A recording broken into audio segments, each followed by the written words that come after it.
Bonjour à tous, bienvenue sur Sino France en direct de Pékin avec Pierre. Nous sommes Bonjour. le dimanche 2 octobre et on fait la revue d'actualité pour le mois de Septembre. Septembre qui a été vraiment très chargé. Ça a été chargé la Une rentrée, hein. Ouais.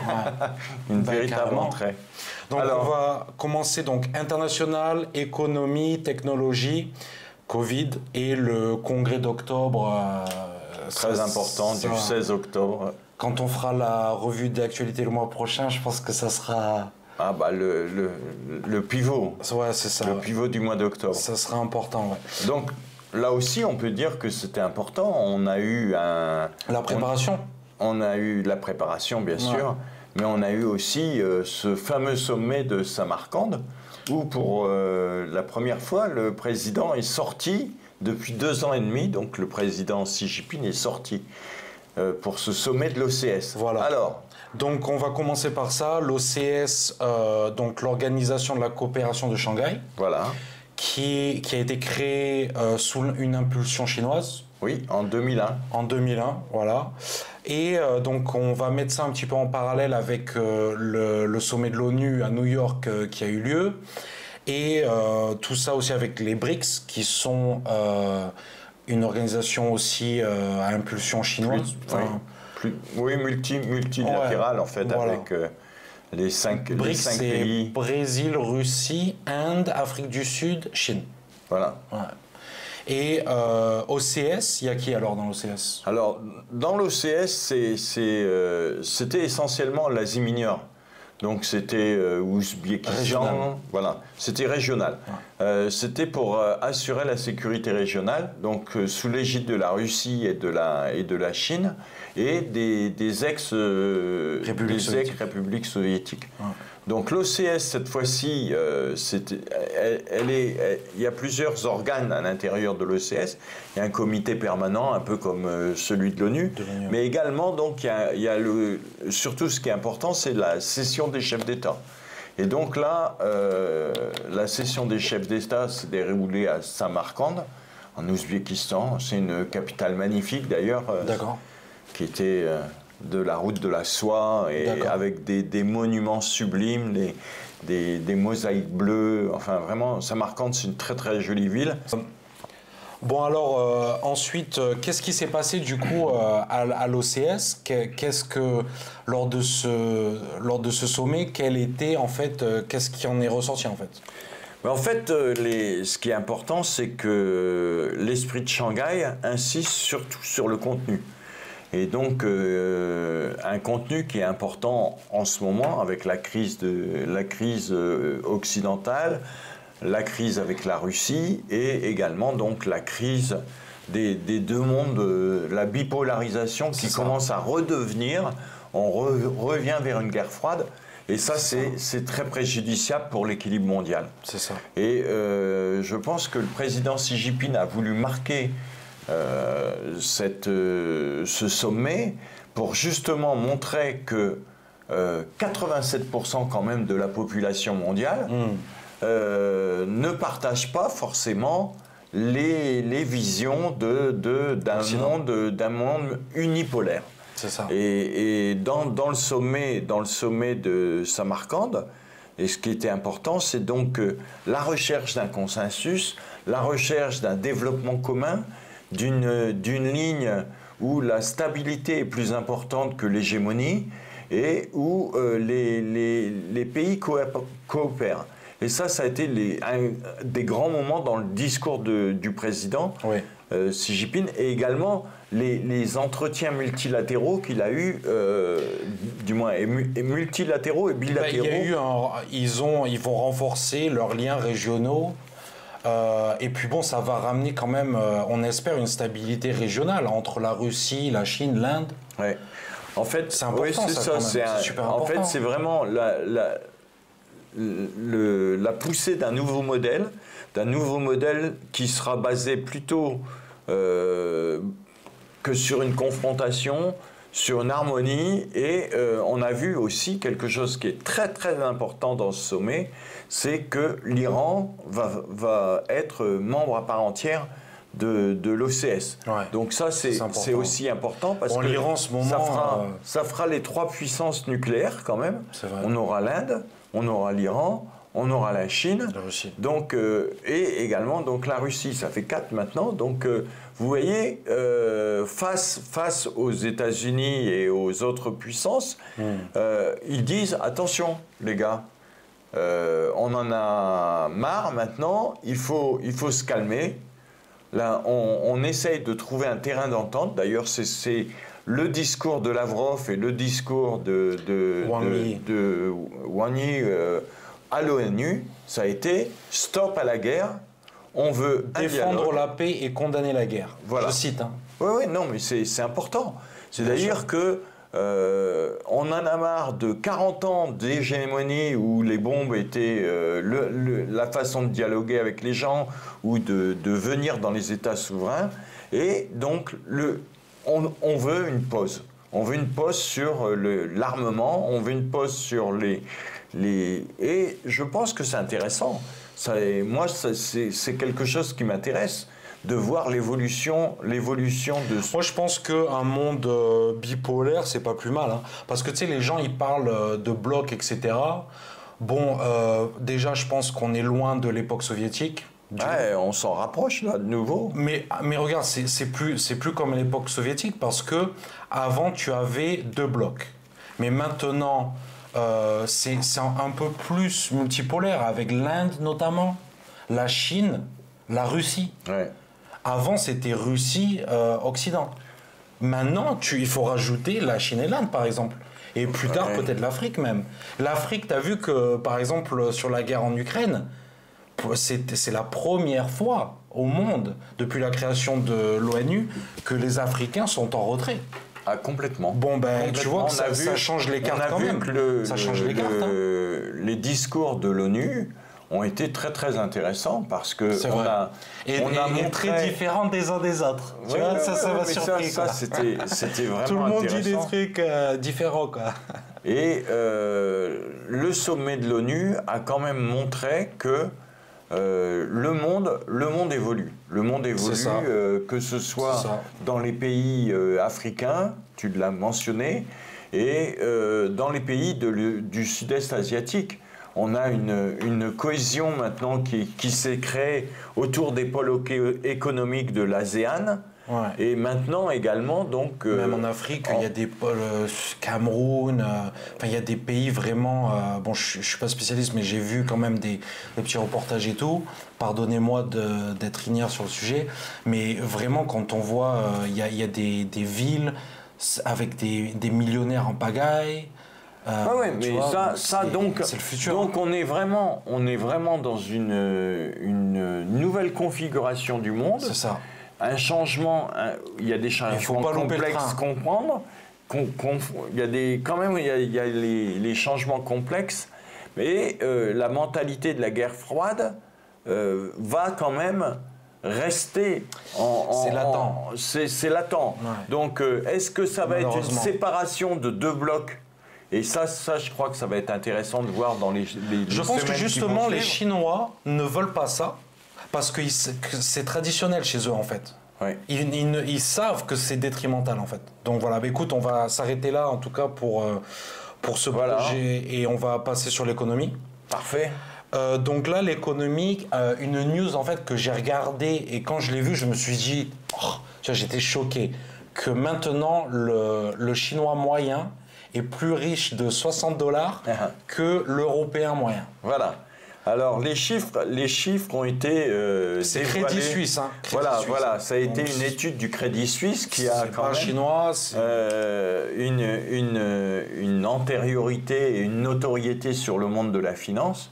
Et donc, il a évalué donc par rapport au PIB, bien sûr, par rapport au salaire moyen, par rapport à l'épargne, et ils se sont rendus compte donc que maintenant, je vais vous donner le chiffre exact, donc le chiffre exact est de $26 752. Donc $26 752 pour le chinois moyen. C'est ça. Et donc on a $60 de moins.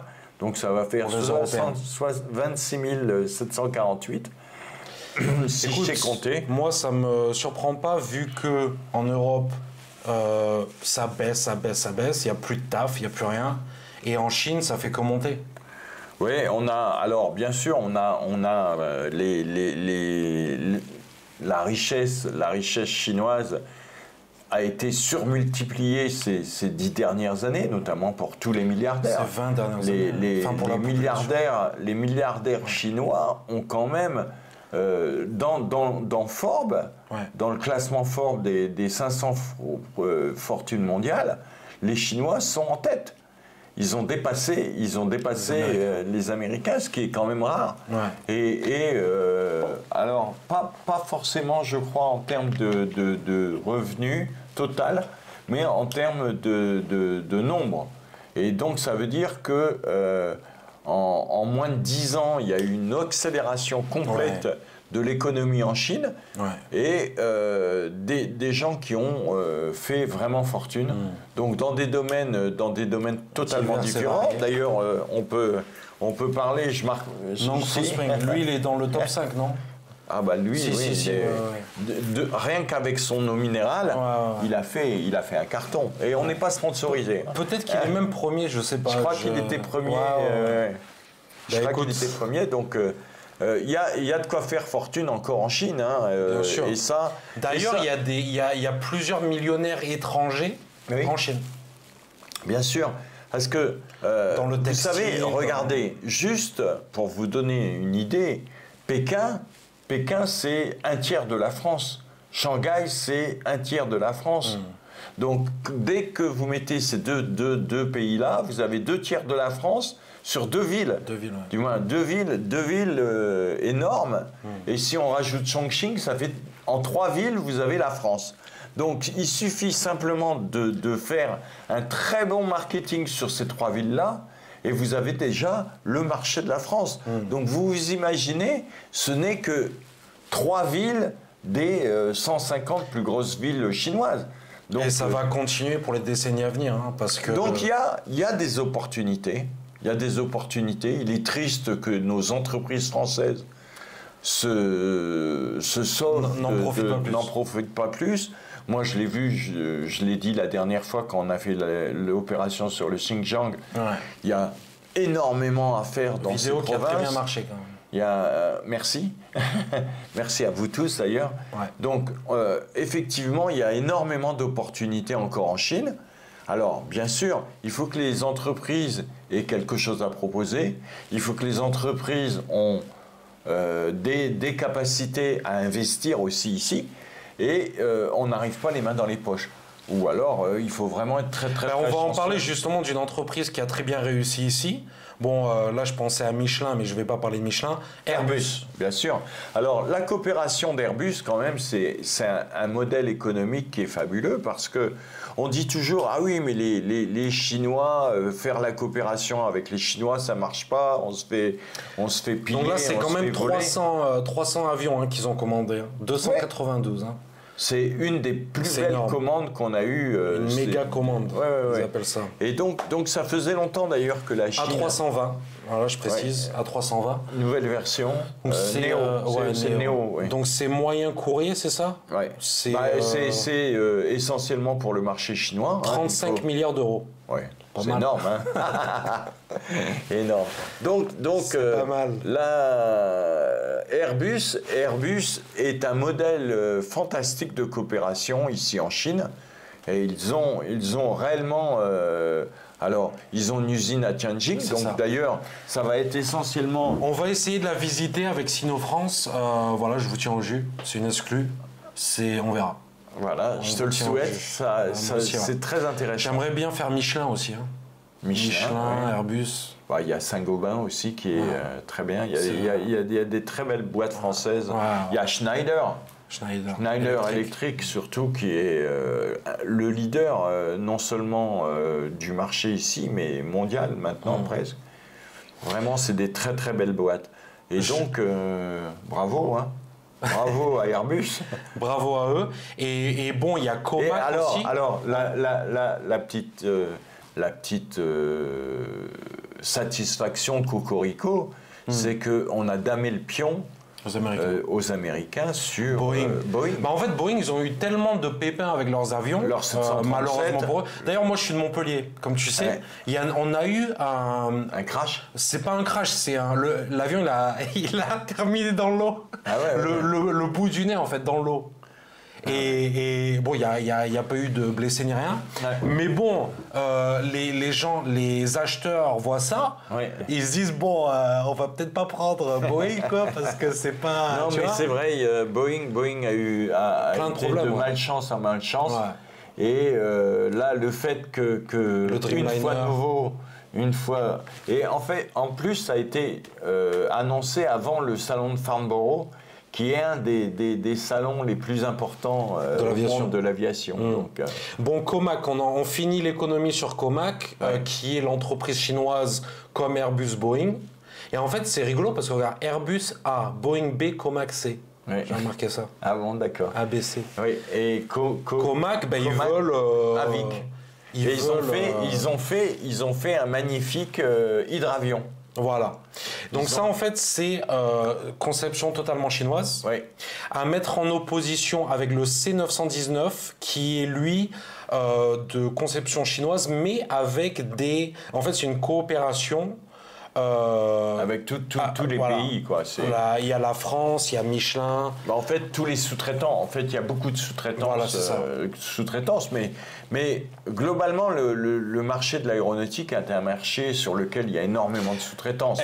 International. Et avec des même acteurs. Sur les Boeing, même sur les Airbus. Hein. Est-ce que de nouveau, les États-Unis vont bloquer, comme on a vu pour les chips, par exemple? Est-ce qu'on peut en parler? C'est juste après. Voilà. Donc, est-ce que la chaîne sur les chips? Exactement. Allez. Technologie. Est-ce que sur la technologie, justement, le fait que les Chinois se développent de façon extraordinaire sur des tas de domaines fait que les Américains, on parlera aussi du spatial d'ailleurs, mais fait que les Américains en ce moment, ont des croupières partout. Et là, avec ces croupières, qu'est-ce qu'ils mettent en place? Ils mettent du protectionnisme, ils mettent des verrous partout, et ils empêchent les Chinois d'avancer. Ils s'énervent. Voilà, ils sont un peu énervés. Ils s'énervent. C'est pas... Et le pire, c'est qu'ils ne peuvent blâmer qu'eux-mêmes. Moi, tu vois, ça me tue, ça, à chaque fois, que les gens... c'est quoi déjà chérir les causes de sa perte, tu vois. Tu donnes le bâton pour te faire battre et après ils montrent les muscles. Voilà, c'est typique des Américains. Et donc là, les Chinois, qu'est-ce qu'ils ont les Américains, par contre, qu'est-ce qu'ils ont fait? Alors là, je vais mettre une première vidéo de la situation.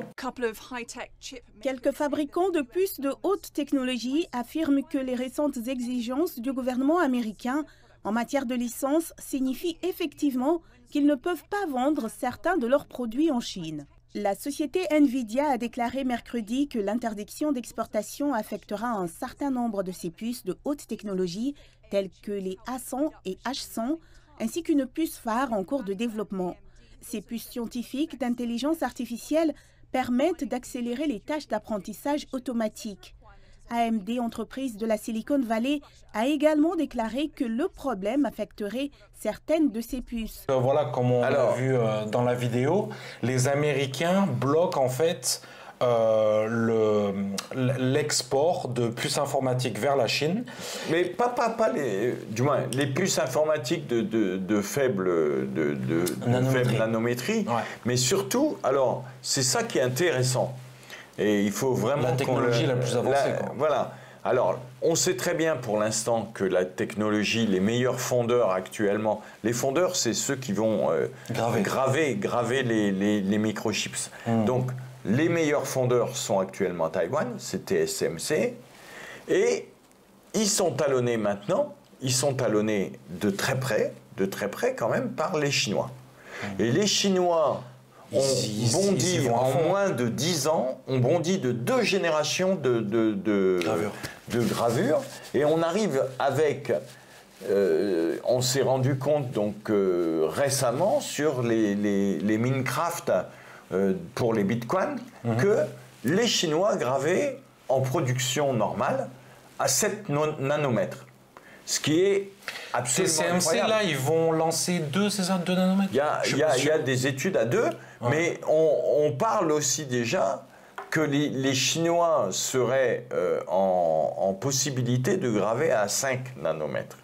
Donc, parce que là, on est à 7 en production normale, donc ce qui est exceptionnel. Et je peux vous dire d'ailleurs que les Chinois sont tellement forts à l'heure actuelle que la Chine plus Hong Kong fait plus de 400 milliards d'exportations de... Ouais, mais en pourcentage, ça représente quoi en pourcentage? Alors en pourcentage, c'est intéressant parce que 400 milliards d'un côté et les Américains 40 milliards.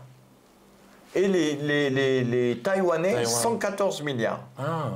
Donc la Chine fait plus. La Chine et Hong Kong font ensemble plus que Taïwan ou plus. Sinon, il y a les Américains. Coréens aussi. Hein. Oui, les Coréens, Samsung. Samsung est très fort.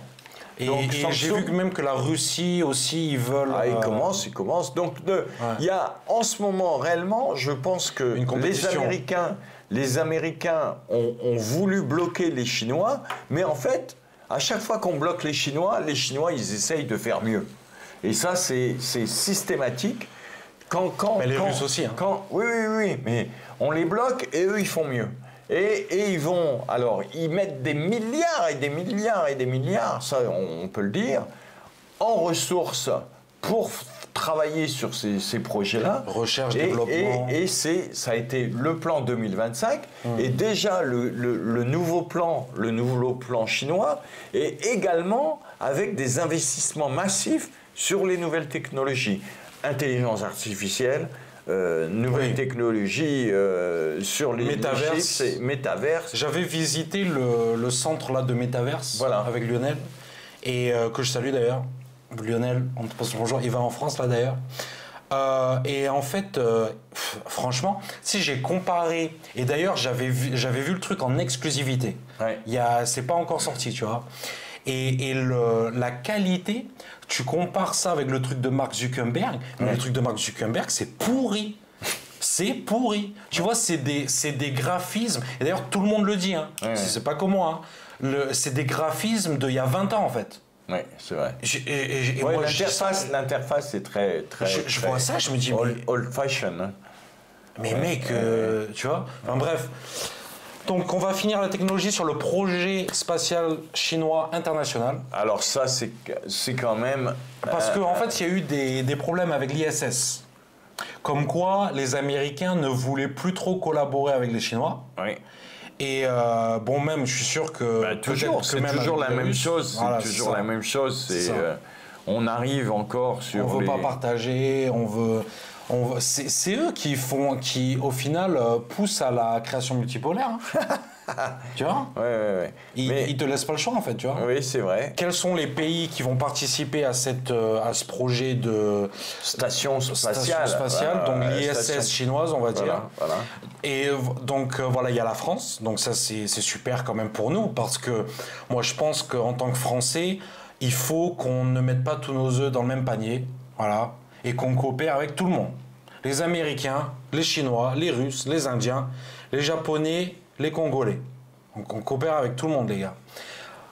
Suisse, Pologne, Allemagne, Italie, Norvège, France, Espagne, Hollande, Inde, Russie, Belgique, Kenya, Japon, Arabie Saoudite, Chine, Mexique, Pérou. C'est vraiment divers, hein. C'est vraiment divers, hein.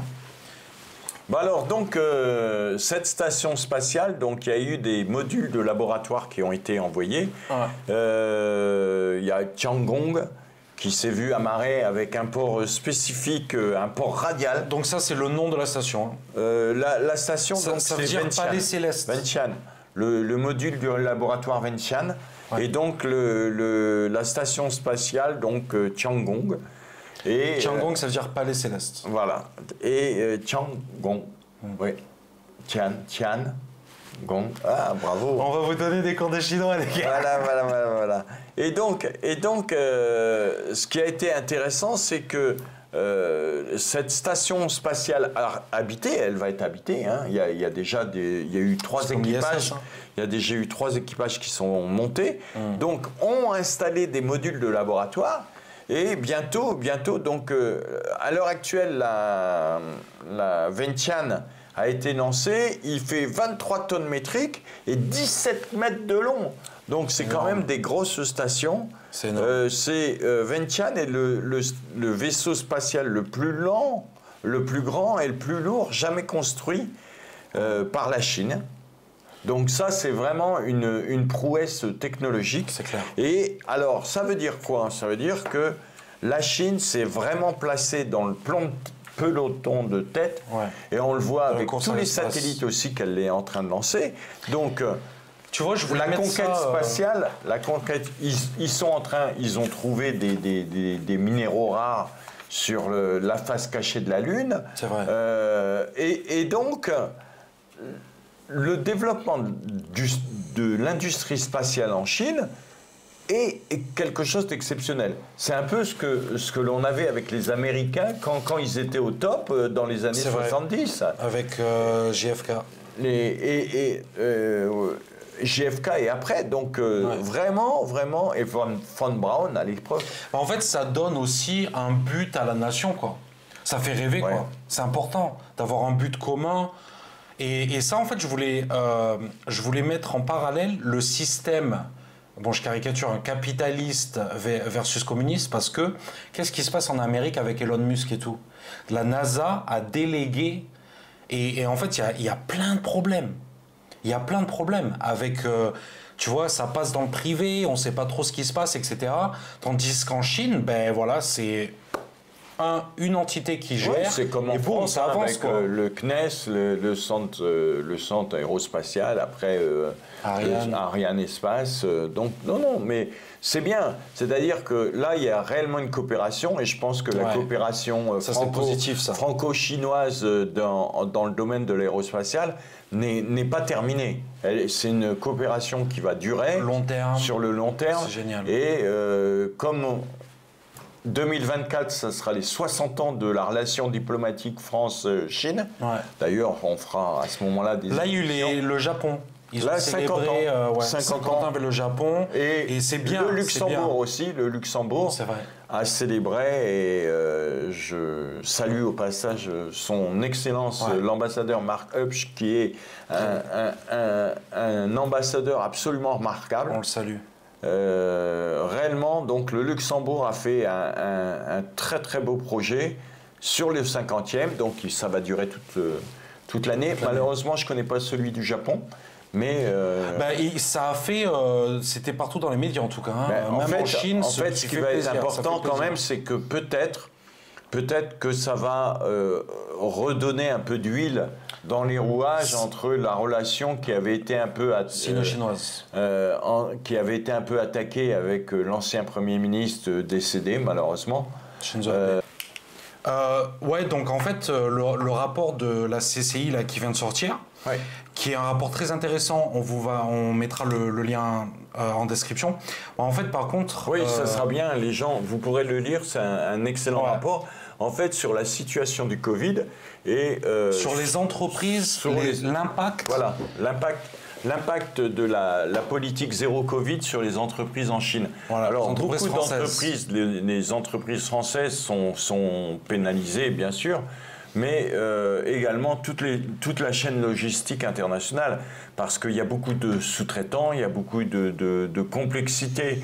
Et la plus grande complexité qu'ont ces entreprises à l'heure actuelle, c'est surtout, en fait, une liaison avec le siège qui est complètement inexistante, parce que le siège se désintéresse de la Chine parce que d'autres pays s'ouvrent à côté. Donc ça, c'est un premier point. Ensuite, on a un point qui est important également, c'est que les investissements qui sont souvent liés à un voyage, qui sont à des rencontres avec en fait, donc là, c'était 300 personnes qui ont répondu, 300 répondants, donc des entreprises. Le point numéro 1, c'est les déplacements. Donc ça, c'est 70% qui disent que les déplacements, c'est un problème pour eux.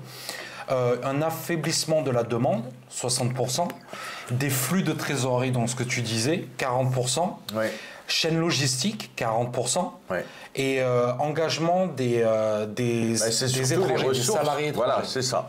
Alors ça c'est vraiment pénalisant parce que avec les conditions du Covid et la difficulté de venir en Chine parce que les frontières avec les quarantaines et les mesures de vaccination, ainsi de suite, ça crée réellement énormément de problèmes pour recruter des gens. Alors, la Chine en ce moment a besoin, il y a beaucoup d'entreprises européennes, hein, pas seulement c'est pas seulement ça n'affecte pas seulement la France, mais beaucoup d'entreprises européennes cherchent des talents, donc vous êtes les bienvenus.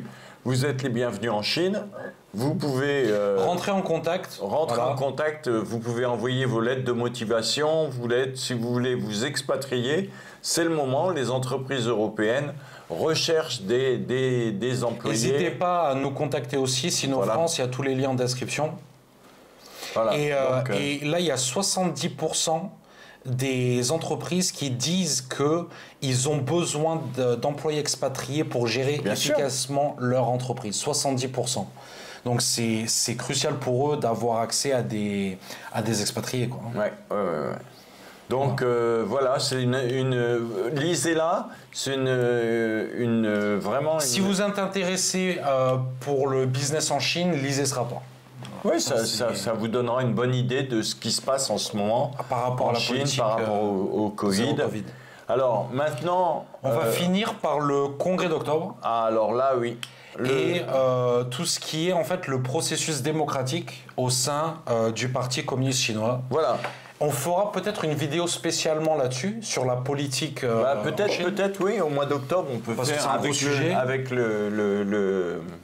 avec les élections. Les élections, donc le congrès d'octobre. Donc il faut savoir. Alors, bien souvent, c'est très confus parce que les gens pensent qu'il n'y a pas de démocratie en Chine. C'est ça. Alors, il faut savoir que c'est une démocratie indirecte. C'est pas une démocratie directe où vous allez élire le président, mais en fait, c'est des démocraties à l'intérieur des communautés. Donc, il y a tous les membres des quartiers sont représentés et peuvent se présenter. C'est-à-dire que n'importe quel citoyen ayant le passeport chinois peut se présenter sans aucune discrimination, quelle que soit sa religion, quel que soit son background ou son ethnie, parce que quel que soit son groupe régional, que ce soit un Ouïghour, que ce soit un Kazakh, que ce soit un Hui, que ce soit... Donc tout le monde a le droit en Chine de se présenter aux élections. Ensuite, bien sûr, vous avez les comités de sélection, donc qui sont des comités de quartier. Donc vous allez proposer votre candidature, et là, il y a à peu près 30% de déchets. Déjà, sur le premier stade. En fait, il y a 5 étapes réellement. D'accord. Donc, le comité de quartier va essayer de promouvoir ses candidats. Une fois que le candidat est passé à l'échelon et a passé par la commission électorale, et donc il est sur le processus. Donc là, il va aller au-delà du comité de quartier, il va aller au comité régional, du moins d'abord au comité de district de la ville, ensuite au niveau de la ville. Et ensuite, la ville va élire soit la ville, parce qu'il y a des villes qui ont notoriété, soit les régions. C'est-à-dire que soit il y a Pékin, Shanghai, qui sont des villes autonomes, mais toutes les autres régions élisent des représentants qui sont des représentants délégués, et globalement, on est à peu près à 2670 délégués. Et donc, ces 2600 ont un rôle très très important parce que c'est eux, pendant 5 ans, qui sont élus et qui représentent les citoyens. Alors, les citoyens, ça peut être n'importe lesquels. Hein. Ça peut être des pompiers, ça peut être des manœuvres, ça peut être des gens qui sont dans la rue, des cantonniers. À partir du moment où le citoyen donc, est inscrit, il peut se présenter. Et ça c'est souvent une confusion. On dit qu'il n'y a pas de démocratie, mais si. Et ensuite, ce que les gens ne savent pas non plus, c'est qu'il y a 8 partis communistes. Il y a le Parti communiste et derrière, il y a 8 petits partis. Ouais. Alors, ce n'est pas des gros partis, effectivement, mais ils ont chacun des représentants qui sont élus aussi. Et c'est une petite force politique. Alors, comparé aux 93 millions du Parti communiste, ça fait vraiment très petit. Ouais. Mais il y a des courants à l'intérieur. En fait, je pense que ces petits partis sont là pour le futur, en fait. Je pense que dans 50 ans, on aura une vie politique en Chine. Mais la vie politique, elle existe. Simplement, c'est que c'est pas le modèle de la. Vous savez que en plus, aucune démocratie n'est similaire. Hein. Oui, exactement. Regarde, les Américains, ça n'a rien à voir avec France ou la démocratie indirecte est quand même dans le monde le principe de démocratie qui existe le plus. Il faut le savoir. C'est pas. Regardez, même aux États-Unis, c'est les grands électeurs qui élisent le président. Exactement. C'est pas les électeurs qui élisent le président. C'est vrai. Vous élisez un délégué un grand électeur qui va faire l'élection. Et en plus, il n'y a qu'un tour à la présidentielle. Et c'est comme la Chine. France, on a 2 tours. La Chine fait ça. C'est-à-dire que la Chine a une démocratie qui est une démocratie de deux grands électeurs. C'est les grands électeurs qui élisent le président. Ensuite qui vont élire le comité central. Et donc là, toutes les instances vont bouger. Donc le grand congrès d'octobre, il y aura des changements très important. Il y aura des changements donc, énormes. On va vous tenir au courant. C'est ça. Regardez bien vers le 16 octobre, regardez les chaînes de télévision. C'est ça. Parce que on va parler que de ça. Bon, le président chinois va être élu. Alors on va dire oui, c'est une magouille, c'est ceci, ça. Tout a été fait démocratiquement à l'intérieur des instances du parti. Les gens ont voté. Les gens ont voté le changement de la Constitution.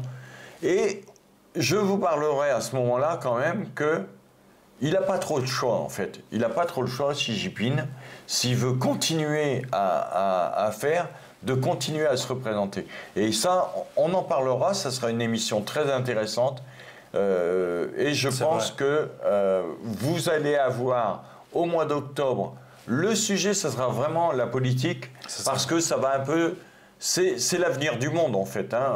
Il faut quand même se dire que la Chine est importante et son avenir s'inscrit dans l'avenir du monde, surtout en ce moment avec les conflits.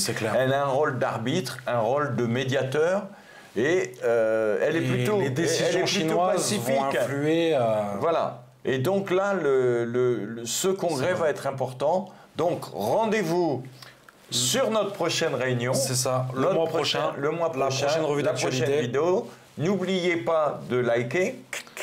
Abonnez-vous. Commentez. Félicitez notre ami Mike. Merci à Pierre. Donnez-nous des commentaires aussi. Et un grand merci de votre soutien sur cette chaîne. Ouais, merci beaucoup pour tous vos messages. Et à bientôt. À bientôt. Ciao.